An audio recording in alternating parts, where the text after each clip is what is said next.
CEIP, Casa Espírita Ilha de Paquetá, trazendo conhecimento através do decodificador Allan Kardec, consolando corações, mostrando o caminho do aprimoramento moral, despertando o espírito imortal em cada um de nós através da doutrina espírita, concedendo o pão do espírito que nos fortalece, dando sentido à vida.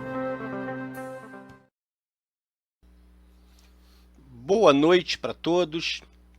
Estamos aqui mais uma segunda-feira dando prosseguimento à divulgação do livro A Caminho da Luz, psicografada por Francisco Cândido Xavier. O espírito foi Emmanuel. E hoje, capítulo 17, a Idade Medieval. Então, nós agradecemos ao companheiro Éder Andrade, que vem nos proporcionando esse estudo belíssimo. Volto novamente a pedir, quem está gostando, é muito importante que deixe o like, se inscreva no canal e acione o sininho que tem à direita para todas as notificações. Assim, vocês serão avisados sempre que entrarmos ao vivo ou que um estudo seja colocado na nossa plataforma do YouTube. Divulgar o Espiritismo também é um ato de caridade. Então, vamos divulgar compartilhando, se inscrevendo e deixando aquele like, né?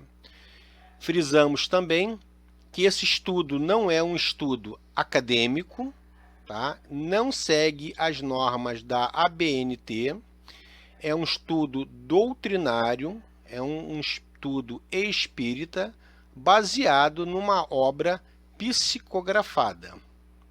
Tá ok? Então, vamos à nossa prece.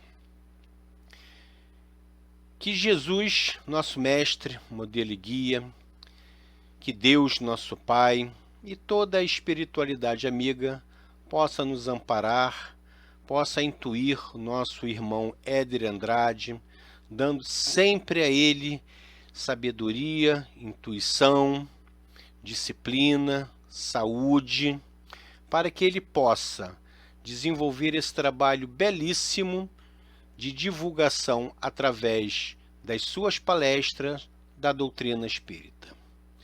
Que a espiritualidade esteja sempre com ele, agora e sempre, graças a Deus. Então, querido Éder, é contigo.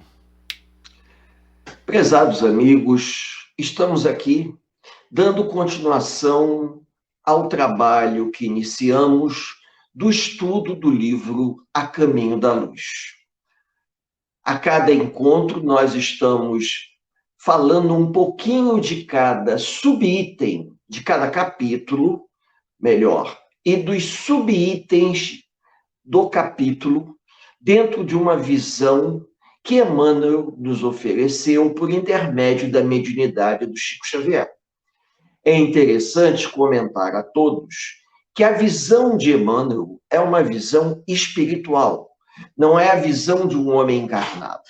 Então, há momentos em que Emmanuel faz colocações que elas não vão ser exatamente aquelas que nós conhecemos dos livros de história, porque Emmanuel procura dar uma dimensão diferente da visão da cristandade ocidental para todos os homens, num momento em que uma guerra de grandes proporções estava prestes a eclodir, a Segunda Grande Guerra.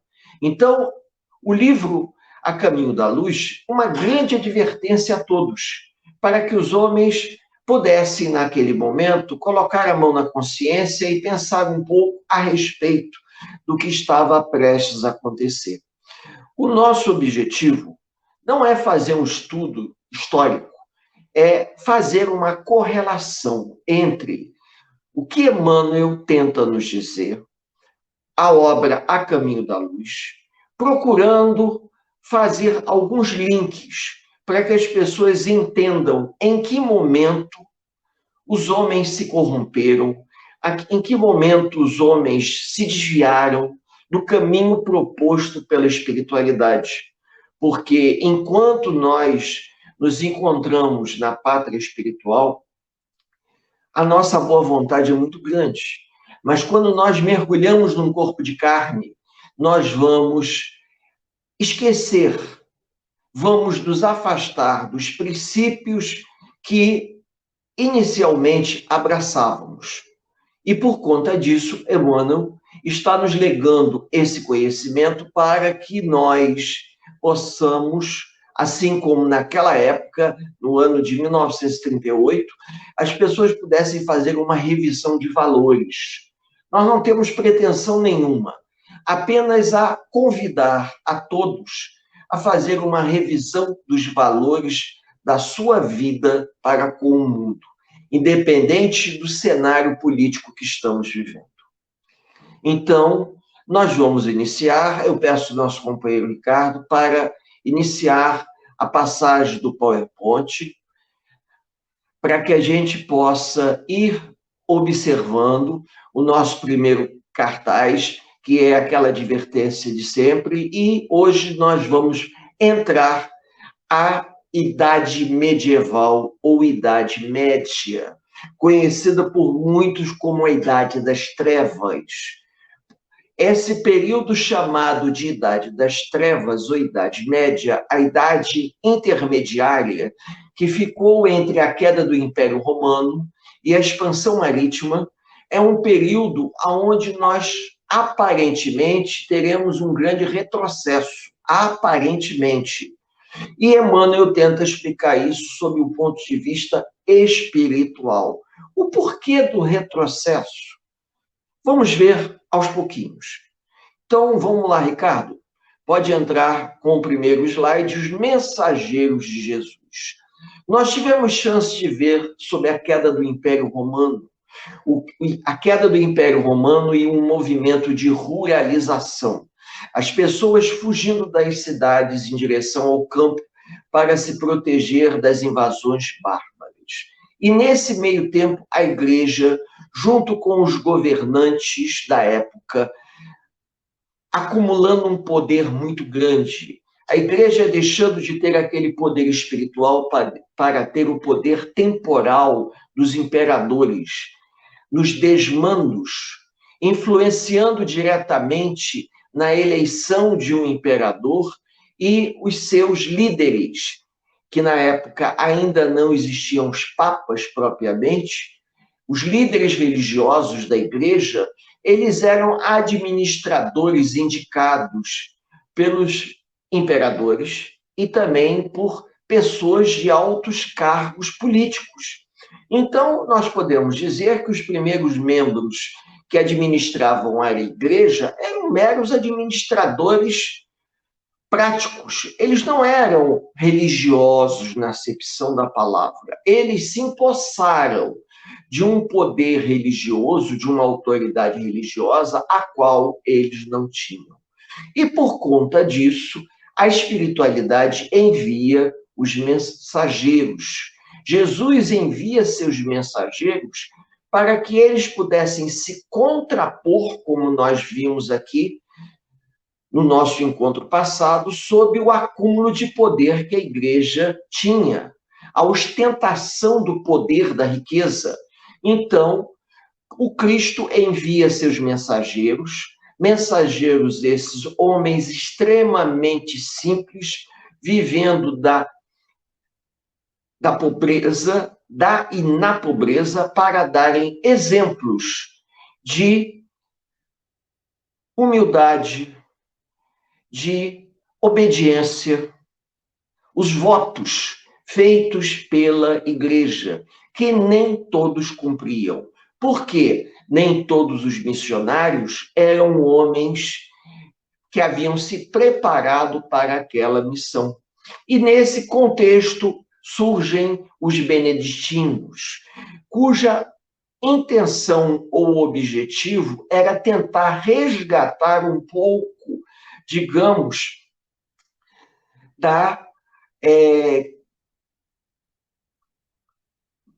do movimento cristão que havia se perdido.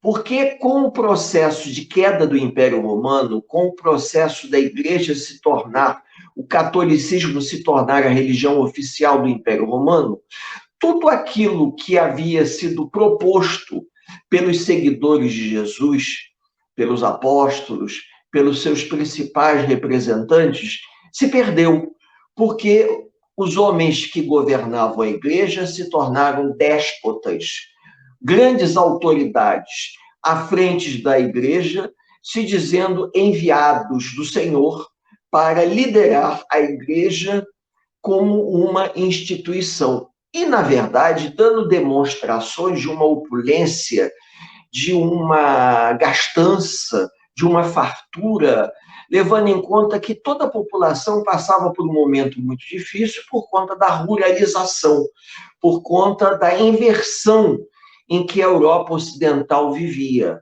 Ou seja, a vida urbana vai desaparecendo à medida que a vida rural vai se fortalecendo.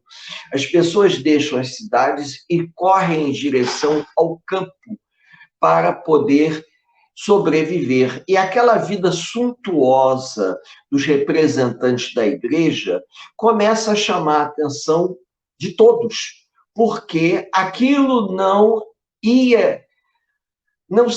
era coerente a fala dos representantes da igreja com o que o Cristo havia ensinado. Em outras palavras, os representantes da igreja faziam uma coisa, falavam uma coisa e faziam outra. Eles, por serem os representantes de Deus na terra, se achavam com autoridade de fazer o que eles desejavam, mas eles não percebiam a incoerência que existia entre a sua fala e a prática. E com isso surgem as primeiras ordens religiosas, ordens mendicantes, aonde os frades eram homens que haviam reencarnado, espíritos que haviam reencarnado, com um desprendimento imenso para poderem pregar o Evangelho do Cristo, exemplificando através das suas atitudes, de modo a demonstrar que existia o baixo clero. O baixo clero era composto por essas ordens mendicantes que colocavam na prática os ensinos de Jesus. Já o alto clero, representado pelos bispos, pelos cardeais, pelos membros que administravam a igreja, viviam numa opulência como se fossem chefes de Estado, homens que haviam sido escolhidos dentro da nobreza, administradores, sem sombra de dúvida, mas homens inescrupulosos que muitas das vezes não mediam esforços para poder ter nas suas mãos aquilo que lhes interessava. Então, eles administravam a igreja como se fosse não, um Estado dentro de outro Estado. Eu já falei isso para vocês. Então, a igreja ela tinha uma autonomia, a igreja tinha exército próprio. O exército da igreja era controlado pelos seus soberanos, porque nessa época ainda não existia a expressão Papa propriamente, o Papa vai surgir no século VII, para poderem se impor a todos aqueles que iam contra as autoridades do seu soberano. Então surgem as ordens mendicantes, que eram mensageiros de Jesus, para criarem, contrabalançarem o mundo religioso, mostrando que haveria um lado de grandiosidade, de humildade, de desprendimento, de abnegação, e que demonstravam tudo aquilo na prática que pregavam. Era uma tentativa da espiritualidade chamar a atenção dos principais administradores da igreja, que eles estavam indo totalmente contra o que inicialmente o Cristo havia pregado, estavam fazendo um caminho contrário do que deveria ser feito. Então, Ricardo, por favor, vamos passar para o próximo slide. Muito bem. Quando a situação começa a ficar muito complicada do lado ocidental, por conta das invasões das tribos bárbaras, o Império Bizantino, que era conhecido como Império Romano do Oriente, ele vai dividir-se em duas partes. Império Romano do Ocidente, com a capital em Roma, e o Império Romano do Oriente, com a capital em Bizâncio. Qual é? Em Constantinopla, melhor, Constantinopla. Tá? E qual era o objetivo dessa divisão? Facilitar a defesa do Império, mas também conseguir preservar toda a cultura. E toda a cultura que existia do lado oriental, ela vai ser ocidental, ela vai ser preservada do lado oriental. Porque o Império Bizantino, ele vai conseguir lutar, garantir suas defesas contra as invasões bárbaras e vai conseguir também se manter, mas mesmo assim a um preço muito alto. Por quê? Porque o Império Bizantino, apesar dele conseguir preservar internamente toda a cultura do antigo Império Romano, muita coisa vai acabar se desvirtuando. E a riqueza que o Império Bizantino tinha vai atrair outros povos que vão tentar invadir, como o caso dos árabes. Os árabes vão tentar e vão acabar conseguindo invadir o Império Romano do Oriente, o Império Bizantino. A queda do Império Bizantino vai marcar a total queda do antigo Império Romano. Ou seja, para alguns historiadores, o Império Romano ele não cai no ano 476 depois de Cristo, quando Roma é invadida pelas tribos bárbaras. O Império Romano como um todo só vai sucumbir em 1453. Por isso que muitos dizem que a Idade Média é uma continuação modificada da Idade Antiga.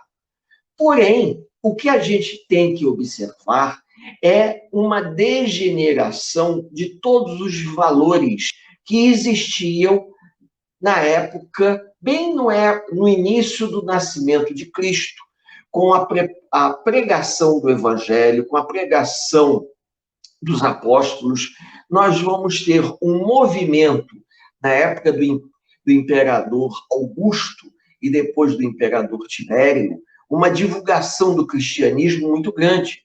Essa divulgação do cristianismo, os princípios cristãos que deveriam ser propagados por todo o Império Romano, eles vão se desvirtuando. Por quê? Os representantes da igreja, tanto do lado ocidental como do lado oriental, acabam se tornando muito mais chefes políticos do que chefes religiosos. E com isso, apesar de muitos valores culturais terem sido preservados, nós vamos ter o quê? Nós vamos ter uma degeneração, aonde os governantes começam a se sobrepor uns sobre os outros através do uso da força.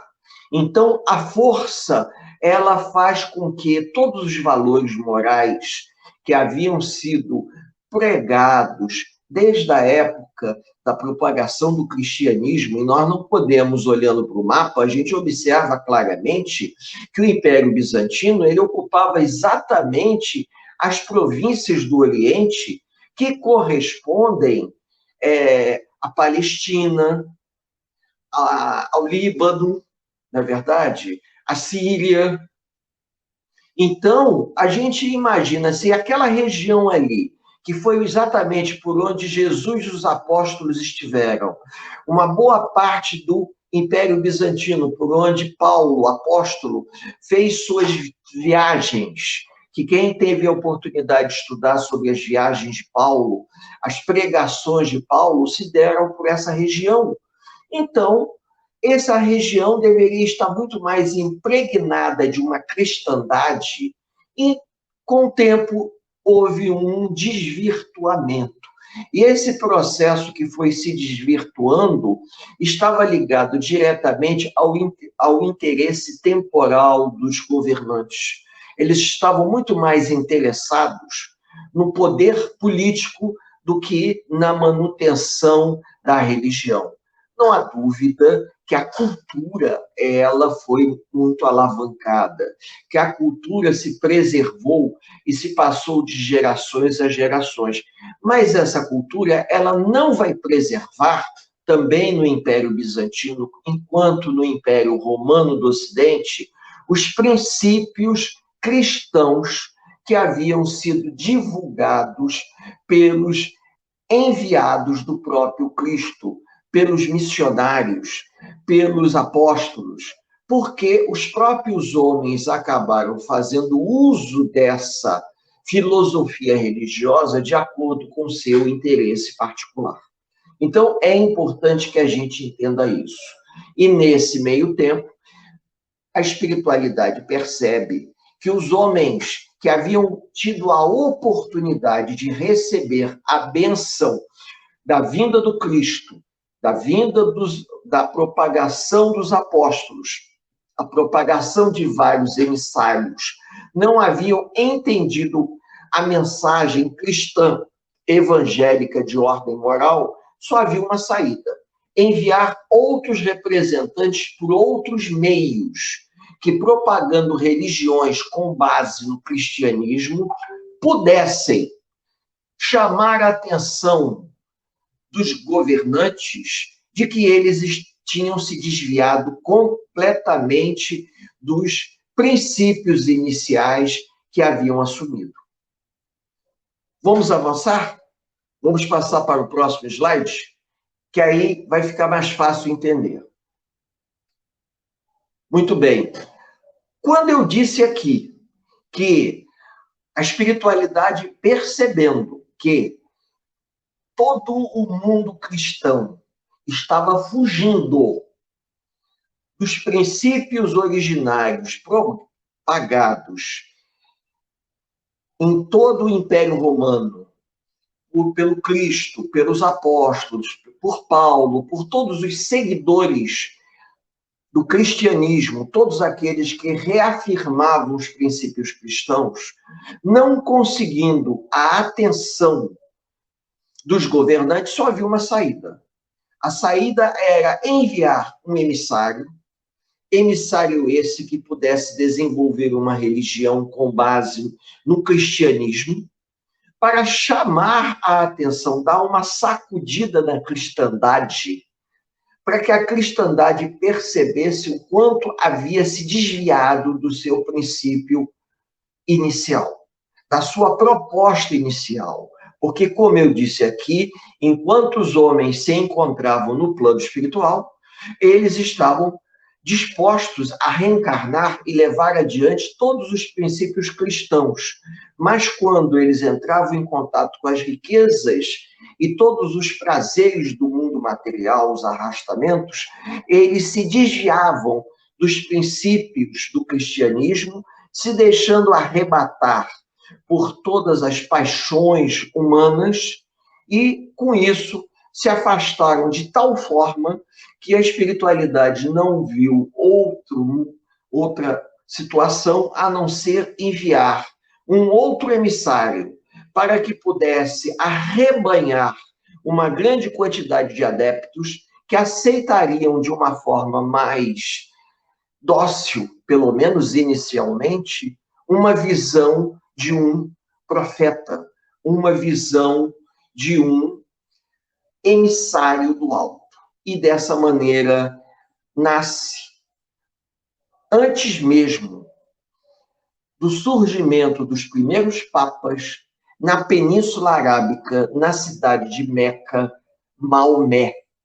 Maomé surge com o objetivo de pregar para todos os povos árabes, as tribos árabes, melhor, para todas as tribos árabes, pregar chamando a atenção das tribos árabes com relação à responsabilidade e novos ideais. E Maomé será ouvido. A grande tarefa de Maomé será a unificação das tribos espalhadas pelo deserto.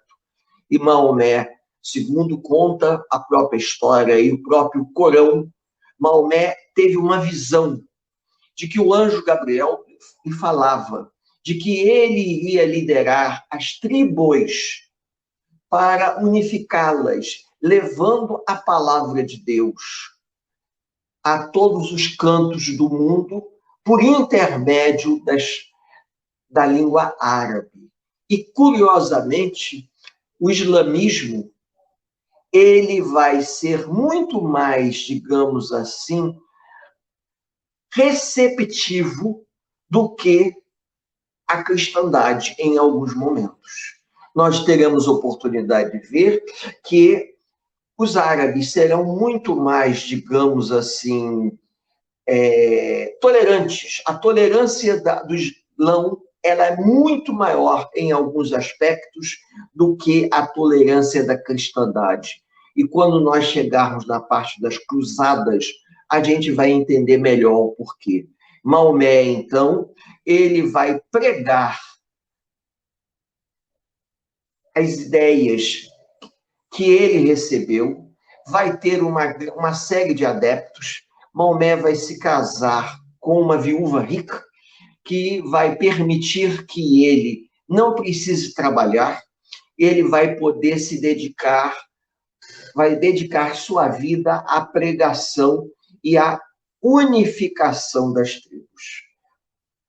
A unificação das tribos leva um movimento de expansão do islamismo, porque, inicialmente, a ideia que Maomé havia recebido do alto de Alá era de que ele tinha a responsabilidade de levar aquela mensagem renovadora aos povos vizinhos. Então, a ideia inicial da Guerra Santa era a propagação da religião, mas não de forma violenta.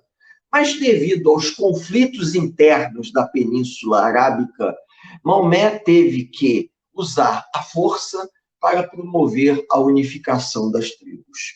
E quando Maomé, já com as tribos unificadas, vem a desencarnar, ele deixa uma situação complicada.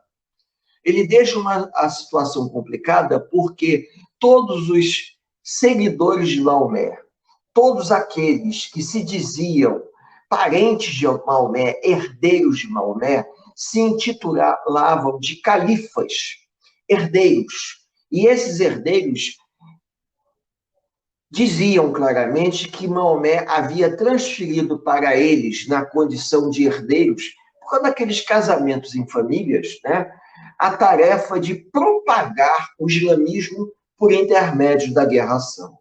Então, Ricardo, passa aí para a gente para o próximo slide, para a gente entender um pouquinho sobre a questão da Guerra Santa.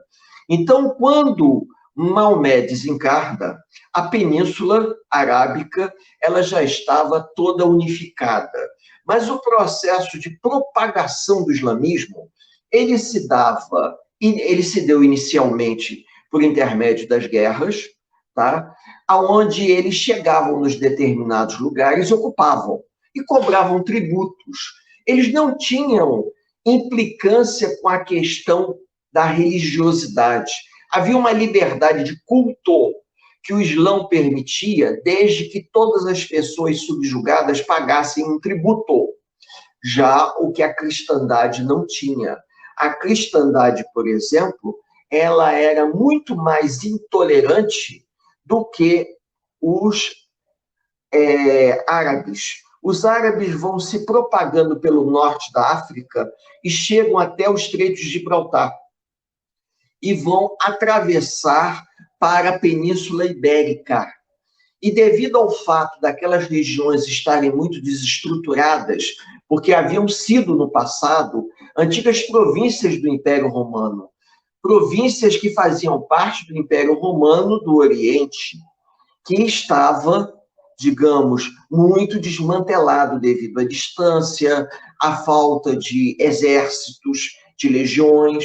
Então, os árabes, com muita facilidade, rapidamente, eles chegam à Península Ibérica, entram, atravessam o Estreito de Gibraltar, vão entrar no que seria hoje a Espanha e vão ocupar a Espanha. Tanto é que, se nós formos conhecer alguma coisa a respeito da Espanha, nós vamos ver que a influência moura, a influência dos árabes na Espanha, ela é muito forte. Porém, a cristandade ocidental, ela vai deter o avanço dos árabes. Isso ao norte da Espanha, bem ao norte da Espanha. A gente, quando olha para o mapa da Espanha, a gente vê que entre a Espanha e a França há um estreitamento do território. Então, naquela região de estreitamento, os árabes foram detidos ali por Carlos Martel.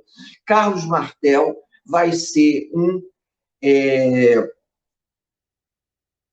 franco, nós vamos ter a oportunidade de ver mais adiante, que é um descendente de Carlos Magno, que vai lutar contra a invasão dos árabes na Europa. Muito bem.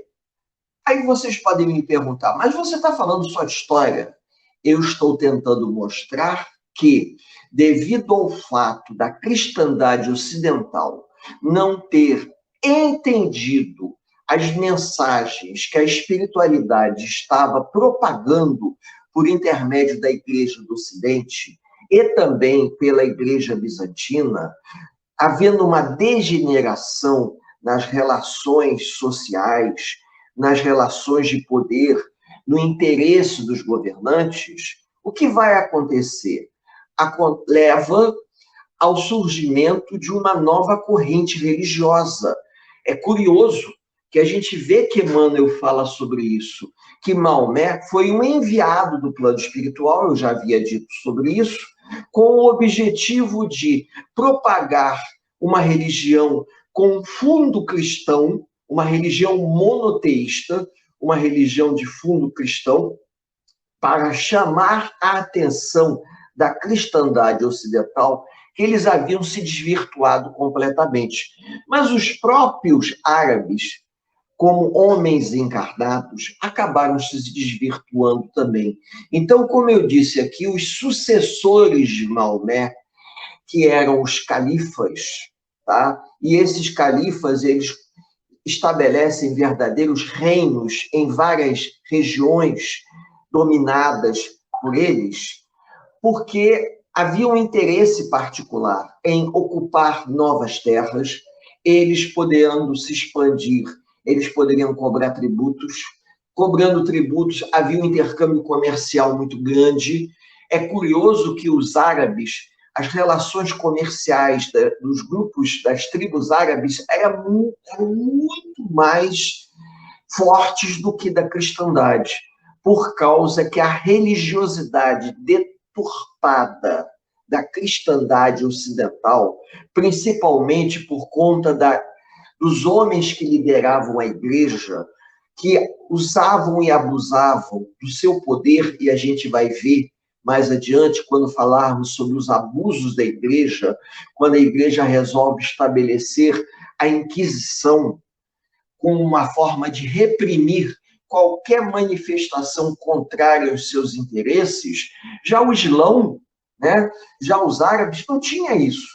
Eles se expandiram e, à medida que eles foram conquistando, todos aqueles que aceitavam a conquista das tribos islãs não tinham problema. Eles poderiam conviver pacificamente desde que se adaptassem. E a adaptação, ela determinava algumas coisas em particular. Por exemplo, os árabes, eles não comiam carne de porco. Os árabes, eles tinham o hábito de rezar 4 ou 5 vezes por dia voltado para a cidade de Meca. Eles tinham que pagar impostos e dar esmolas. Então, se vocês pegarem o Corão e forem ver as normas que Maomé deixou, são normas de um fundo cristão muito maior do que a cristandade ocidental, representada pela futura Igreja Católica que vai se estabelecer e seus governantes, exercia. E qual o objetivo? Chamar a atenção. Então, em todos os momentos, em todos os capítulos e subitens desses, que Emmanuel nos deixa como uma, digamos assim, advertência, procura mostrar que o homem se desvia dos princípios originais. Mas por que ele se desvia? Porque ele se deixa arrastar pela riqueza, ele se deixa arrastar pela luxúria, ele se deixa arrastar pelo poder, ele se afasta dos princípios religiosos. Há uma distorção de interpretação. E essa distorção de interpretação dos princípios religiosos no mundo cristão ocidental será muito maior do que no mundo oriental, no Império Bizantino, e também no mundo árabe, do islamismo, por conta justamente da dificuldade do indivíduo encarnado em deixar para trás velhos hábitos, velhos costumes, velhas tradições. Bom, então, continuando, vamos passar para o próximo slide, lembrando que nós finalizamos esse quando Carlos Martel ele contém o avanço, tá, dos árabes no norte da França. Após Carlos Martel, nós teremos a presença de um governante que vai marcar a história da cristandade ocidental. Jesus permite que um antigo imperador romano, e agora nós vamos ficar na curiosidade para saber quem era, provavelmente um imperador extremamente culto, extremamente amadurecido e evoluído para a sua época, reencarnasse, para que ele, numa condição muito simples, quase que analfabeto, pudesse restabelecer o Império Romano do Ocidente. Restabelecer em termos de costumes religiosos, em termos de respeito, em termos políticos. E esse imperador ganhará o nome de Carlos Magno. E Carlos Magno vai, utilizando todos os recursos que possui, dividir o seu império entre os seus súditos mais importantes, para que seus súditos o ajudassem no processo de administração de um vasto império. Porque o que Carlos Magno herdou de Carlos Martel, e Carlos Martel herdou dos antigos governantes do Império Romano, foi um império totalmente desorganizado, destruído. Era necessário reconstrução, uma reconstrução que vai demorar bastante tempo, até que Carlos Magno consegue uma aliança com a Igreja, e a Igreja vai coroá-lo imperador romano do Ocidente, justamente no ano 800, da era cristã, quando existiu o Império Romano do Oriente, que nós vimos aqui, o Império Bizantino, e paralelo ao Império Bizantino, que também enfrentava problemas de invasões, de luta contra os árabes naquela região, o Império Romano do Ocidente também. Mas o desmembramento foi uma coisa muito forte. Às vezes chega difícil explicar isso, que as invasões bárbaras que deram origem ao próprio Império de Carlos Magno, Reino dos Francos, que os francos eram uma das tribos bárbaras que invadiram o Império Romano, essas tribos, ao invadirem, elas fracionaram o Império, mantendo unidades políticas independentes uma das outras. Quando, com o passar do tempo, essas unidades se fortaleceram, o Império estava fragmentado, porque para se conseguir autoridade era necessário se estabelecer uma relação política com os seus vizinhos. E Carlos Magno vai conseguir isso estabelecendo uma relação política entre um juramento de fidelidade e, em troca, um compromisso. Então, Carlos Magno recebia do seu súdito um juramento de fidelidade e, ao mesmo tempo, Carlos Magno assumia um compromisso para com seu súdito. E nessa relação entre compromisso, fidelidade e juramento de lealdade foi se estabelecendo, pela primeira vez da história da Europa Ocidental, uma estrutura onde, se houvesse necessidade de uma guerra, vou criar uma situação hipotética, como não existia um exército de prontidão, todos os nobres enviavam soldados para lutar junto com o rei. Então, a partir desse momento, começa a se estruturar uma nova organização política e econômica, onde o rei ele era um governante de todas as terras, mas para que ele pudesse governar, já que ele não tinha um corpo de funcionários reais, como no Império Romano existia, toda uma máquina administrativa, ele tinha que governar com a ajuda dos seus súditos. Então, havia uma distribuição de cargos públicos para que os súditos pudessem governar em nome do rei. O rei era o monarca, era o poder máximo, mas abaixo do rei existiam súditos menores, haviam os nobres, haviam nobres menores que governavam determinadas regiões. E esses nobres, às vezes, eram responsáveis pelas fronteiras, esses nobres eram responsáveis pela administração, mas por trás disso tudo, qual era o objetivo da espiritualidade? Resgatar valores que haviam sido perdidos por conta das guerras, por conta da fragmentação do império. Então, Carlos Magno, mesmo sendo um homem semi-analfabeto, ele governa durante 46 anos, intensificou a cultura, criou um tipo de escola chamada Escola Palatina, ou Escola Palaciana, onde nessa escola, membros do clero davam aula para os filhos da nobreza, para que a cultura pudesse ser propagada e a religião também.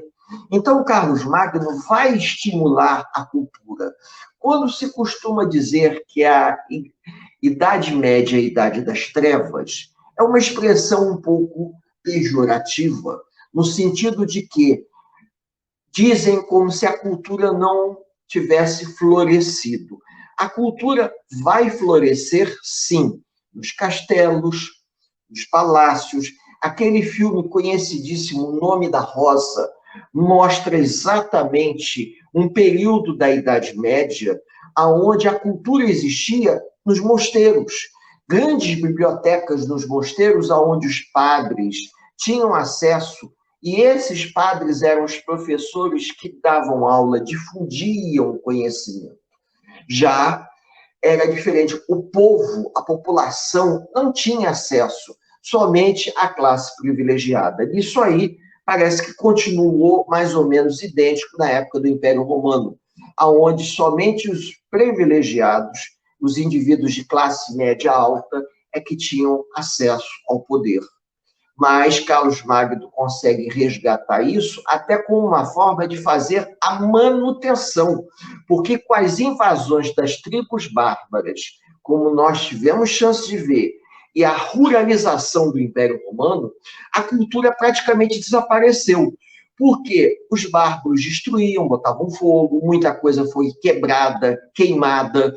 Então, você não tinha como propagar a cultura, porque haviam poucas pessoas em condições de transmitir a cultura oralmente. E Carlos Magno vai estimular a transmissão da cultura oral, justamente para que os filhos dos nobres pudessem retransmitir o conhecimento não ficasse perdido ou centralizado única e exclusivamente na mão do clero. Essa fase que nós estamos falando é chamada de Alta Idade Média, que é exatamente o período da história em que muitos dizem que foi o período das trevas. Porque já na Baixa Idade Média, nós vamos ver mais adiante, nós vamos ter o renascimento do comércio, porque durante esse período, a ruralização da economia já diz uma economia totalmente agrícola, uma economia totalmente rural. tá certo? Então, Ricardo, podemos passar para o próximo slide. Com o modelo econômico que Carlos Magno herdou de Carlos Martel, resultado da fragmentação do Império Romano e também da ruralização, nós teremos a fuga dos homens da cidade para o campo. A vida deixa de ser urbana e se torna rural. O comércio praticamente desaparece. As pessoas passam a viver no campo, geralmente próximo a uma grande fortaleza ou viviam dentro da grande fortaleza. Aí, por exemplo, nós temos 3 imagens que mostram, em 2, os homens trabalhando na agricultura e uma, a imagem do centro, um castelo. Castelo esse cercado por um poço de água, com o objetivo de garantir a defesa de toda essa cidadela que estava aí. Nessa cidadela poderiam morar todos os trabalhadores rurais. Era uma forma em que o grande senhor das terras, o grande, digamos assim, senhor feudal, como se dizia, que feudo, a palavra feudo corresponde a um lote de terra. Então, o feudo era um pedaço de terra onde o nobre recebia do rei com o objetivo exatamente de plantar e produzir alimento e enviar para o rei uma parte da produção. Como eu disse aqui, que Carlos Magno conseguia governar através de uma troca de favores entre juramento, fidelidade, obediência, e o súdito, o nobre, se comprometia a produzir trigo, por exemplo. E nessa região aí, o nobre construiu o castelo para poder garantir a sua defesa contra invasores e nas regiões vizinhas produzia o alimento. O comércio era quase inexistente. Não existia comércio de moeda, não existia dinheiro.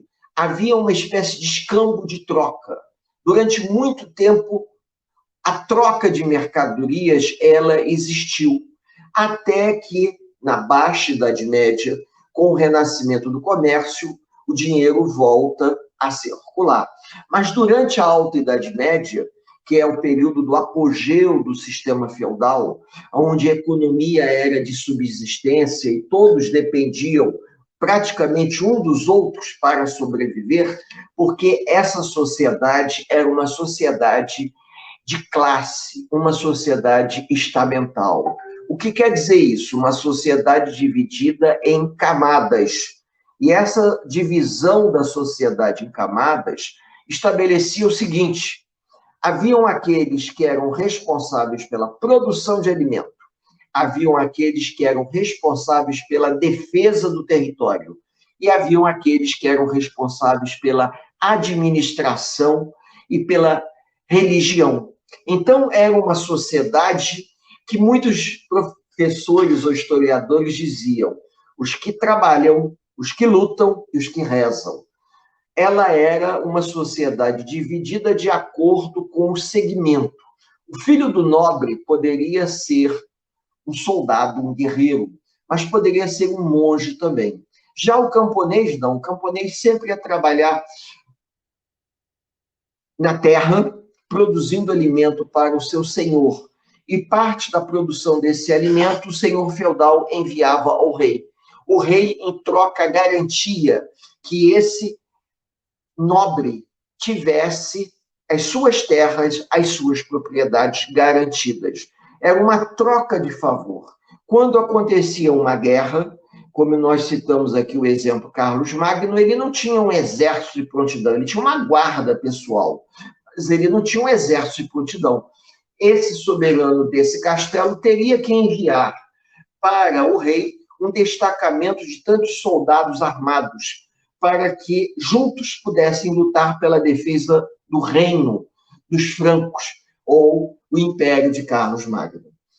Durante os períodos de paz conseguidos pela Igreja, na chamada Trégua de Deus, era possível que os camponeses trabalhassem no campo, produzindo alimento. A produção de alimento ela ficava muito comprometida por causa das guerras. Os cavaleiros que vinham naqueles cavalos com aquelas armaduras matavam os camponeses, justamente para poder minar a força de um nobre vizinho. O rei, ele tinha a autoridade de manter o equilíbrio dentro do reino, porque alguns nobres, eles eram adversários dos seus vizinhos. Então, o rei, na figura, por exemplo, de Carlos Magno, por exemplo, ele poderia manter a paz interna em todo o reino, mas para isso teria que haver sempre essa troca de favores que garantia lealdade, garantia o cumprimento dos compromissos do nobre para com o seu senhor, do servo que trabalhava no campo para o seu senhor e do seu senhor para com o rei. Era uma troca de favores. Apesar de todo esse movimento de ruralização, nós podemos nos perguntar, mas qual o objetivo disso tudo? Era uma tentativa da espiritualidade de fazer com que o mundo ocidental, a cristandade ocidental, parasse um tempo para repensar no que havia feito de errado, principalmente na crise do Império Romano Ocidental. Quando o Império Romano Ocidental entra em decadência, ocorre uma crise muito grande de identidade, porque Roma teve muito poder, muitas pessoas, muitas famílias em Roma tiveram poder, autoridade e projeção social, e não souberam utilizar isso a favor da própria sociedade. Digamos que fizeram um mau uso do livre-arbítrio.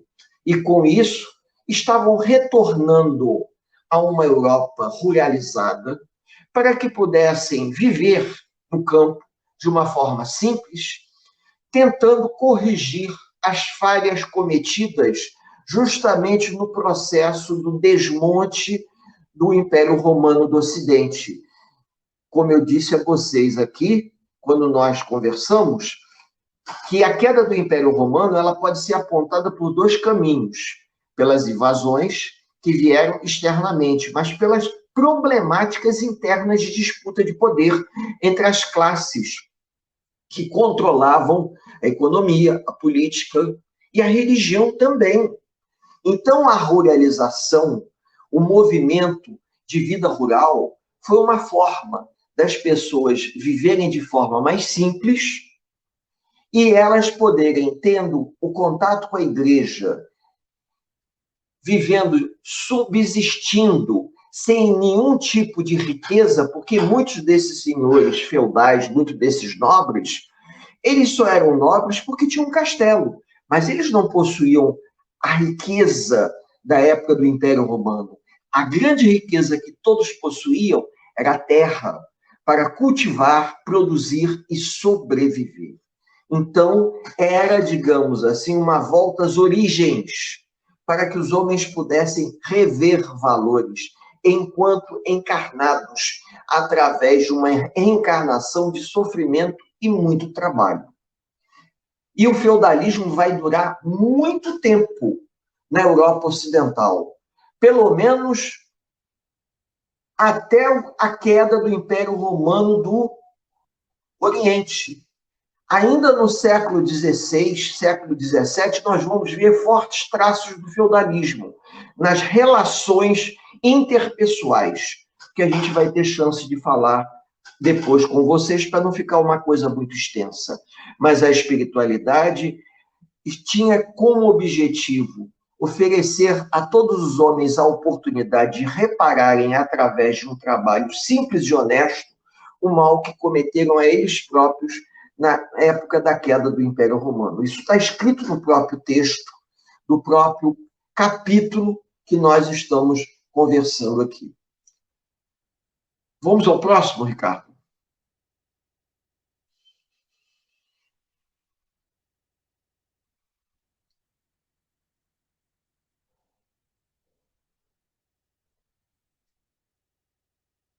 Bom, então, para que a gente já possa ir finalizando, tá? A missão de Carlos Magno houvera sido organizada pelo plano invisível como uma das mais vastas tentativas de reorganização do Império do Ocidente, mas observando-se a inutilidade da tentativa, em virtude do endurecimento da maioria dos corações, as autoridades espirituais, sob a égide do Cristo, renovaram os processos educativos do mundo europeu, então no início da civilização atual, chamando todos os homens para a vida no campo, aquilo que eu falei a vocês, a fim de aprenderem melhor no trato da terra e no contato da natureza. Só o feudalismo poderia realizar essa obra, e as suas normas, embora grosseiras, foram aproveitadas na escola penosa das aquisições espirituais, onde a reflexão e a sensibilidade iam surgir para a construção do edifício milenar da civilização do Ocidente. Bom, onde que Emmanuel quer chegar? É exatamente naquele ponto que nós vimos lá atrás. Emmanuel faz um paralelo, procurando mostrar que quando Cristo nasce, o Império Romano vivia o seu esplendor, literalmente falando. Porém, todas as pessoas daquela época não souberam aproveitar, muito poucas talvez, souberam aproveitar as oportunidades que tiveram em termos de construção de um mundo melhor.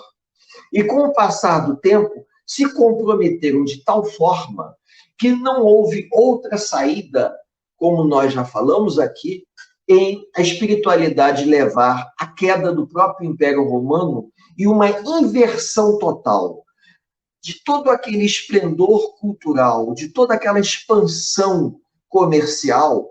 Havia uma inversão de tamanha ordem, aonde a vida se tornava rural, as pessoas viviam no campo, não existia comércio, o homem chegou ao ponto de esquecer como se escrevia, houve um processo de analfabetização muito grande, tanto é que Carlos Magno era analfabeto, semi-analfabeto, embora falasse 2 ou 3 idiomas diferentes. Falava francês, alemão, latim, grego. Por quê? Porque era comum o indivíduo aprender outra língua, mas se escrever, raríssimos, somente os membros da igreja. Porque, apesar da má administração dos governantes religiosos, muitos membros do clero se dedicaram ao estudo. Então, a cultura, ela se preservou dentro da igreja. Eu comentei com vocês que as tribos bárbaras, quando invadem o Império Romano, eles poupam as construções religiosas. E dentro de algumas construções, alguns representantes da igreja conseguiram preservar muito material, pergaminhos, papiros, conseguiram preservar muito material e, com isso, as informações, elas não se perderam totalmente. E parte do conhecimento que Carlos Magno vai utilizar na construção do Império Romano do Ocidente vai ser trazer lá do Império Bizantino, porque Carlos Magno manda emissários à cidade de Constantinopla, trazerem professores, para que esses professores, homens sábios do Oriente, pudessem ensinar nas escolas palacianas, de maneira a resgatar a antiga cultura que havia sido perdida durante o momento das invasões das tribos bárbaras. Se a gente olha para uma figura dessa, poderia se perguntar, mas se a vida ela era totalmente rural, a cultura estava onde? Né? A cultura não estava dentro do palácio, porque o palácio havia sido construído posteriormente. A cultura estava dentro das igrejas, a cultura estava nos mosteiros, a cultura estava oculta oculta e, digamos, reservada exclusivamente aos membros do clero, tanto do alto clero como do baixo clero. Mas, infelizmente, os membros do alto clero, eles não estavam interessados na cultura, eles estavam interessados em administrar a igreja de acordo com seus interesses. Os membros do baixo clero, que têm a oportunidade de estudar, esses realmente adquirem um conhecimento e começam a transcrever antigos textos, reproduzindo antigos textos. Então, às vezes, acontecia até uma coisa pitoresca, não havia papel suficiente para escrever todo o texto, ele omitia um pedaço.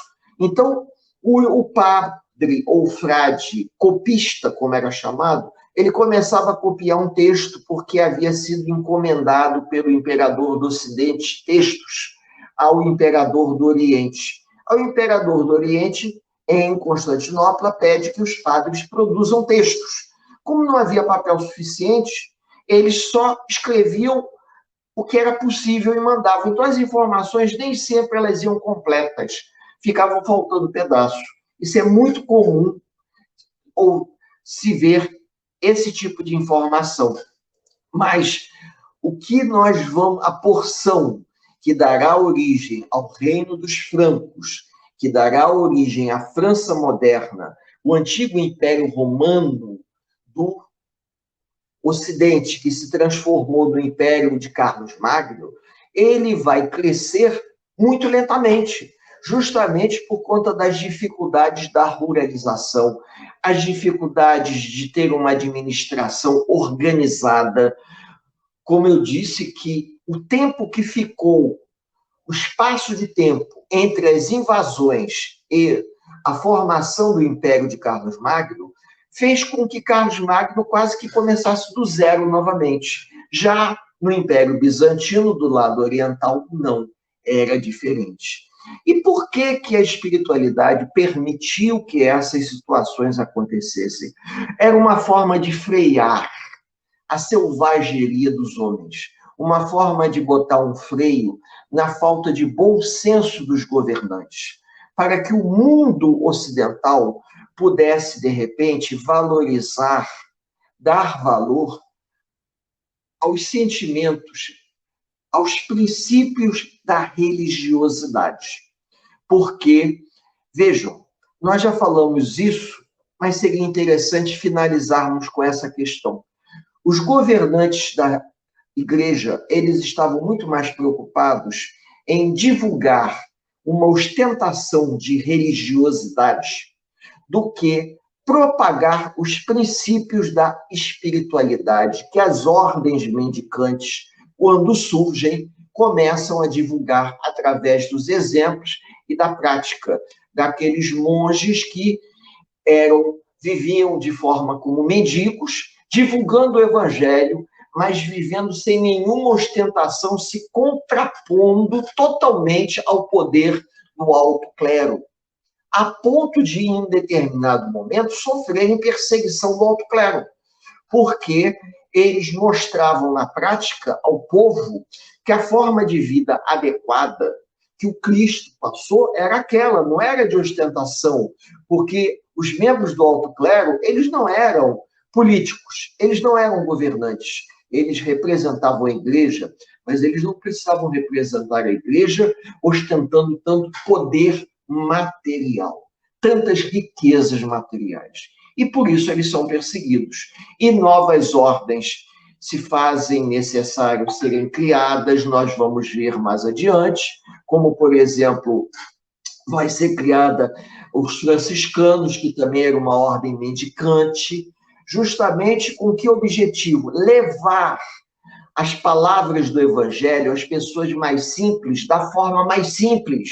Não era entrar numa igreja toda ornamentada em ouro e pedras preciosas. Havia uma distância muito grande entre a igreja que o alto clero desejava e construía em plena Idade Média e a igreja que o camponês precisava ter. Então, as ordens mendicantes, elas entram exatamente nesse espaço, nesse intervalo, tentando amparar, tentando auxiliar. E se não existisse o feudalismo, Era impossível a ordem mendicante ir para frente. Por quê? Porque com toda a riqueza e o comércio do antigo Império Romano, a igreja tomaria um poder extraordinário. O poder da igreja seria um poder inquestionável, e foi. E nós vamos ter a oportunidade de ver que a igreja chega a ser dona de 1/3 das terras da Europa. Os governantes religiosos se intitulam representantes legítimos de Deus na terra, com o direito de fazerem o que bem entendiam, como uma forma de amealhar riqueza a seu favor. E uma das ferramentas que eles vão utilizar para governar e se impor à população, isso já mais adiante, na Baixa Idade Média, quando o feudalismo começa a entrar em decadência, vai ser exatamente a Inquisição, a perseguição religiosa a todos aqueles que falavam teorias, pregavam pensamentos contrários aos pensamentos da Igreja Católica. Tá certo? Então, Emmanuel nos exorta, convidando a todos nós a estudarmos um pouquinho, pensarmos, a perceber a diferença entre religiosidade e ostentação de espiritualidade. Isso é importante que vocês se lembrem. Nós tivemos aqui, eu vou falar rapidamente para finalizar, um encontro onde nós fizemos uma breve confusão de datas, e eu até pedi ao nosso amigo Ricardo que colocasse uma errata de pé de página, falando sobre o Tratado de Latrão. O Tratado de Latrão, ele foi assinado pela Igreja Católica e pelo ditador italiano Benito Mussolini, como uma forma de Mussolini conseguir o apoio da Igreja a tudo aquilo que o fascismo italiano estava fazendo no final dos anos da década de 1920. Então, quando Emmanuel, por intermédio da mediunidade de Chico Xavier, coloca determinadas informações, a gente vê que, indiretamente, Emmanuel é como se ele estivesse mandando um recado, em que o homem se prende à religiosidade e deixa de lado a espiritualidade. A religiosidade é ritualista, a espiritualidade não. Ela envolve percepção, sensibilidade e prática do exercício da caridade e do amor ao próximo. Bom, nós vamos ficando por aqui hoje, na esperança de conseguirmos ter atingido o objetivo do nosso programa sobre esse capítulo que a gente acabou de ver sobre a Idade Medieval. Eu convido a todos uma breve prece de encerramento.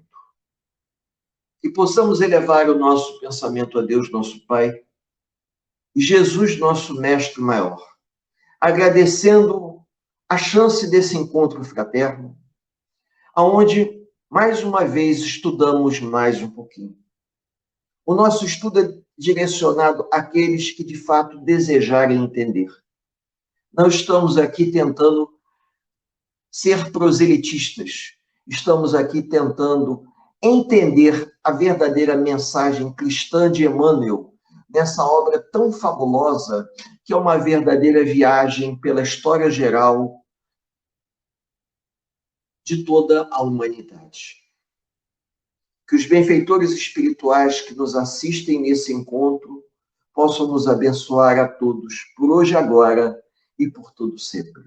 Que assim seja. Graças a Deus.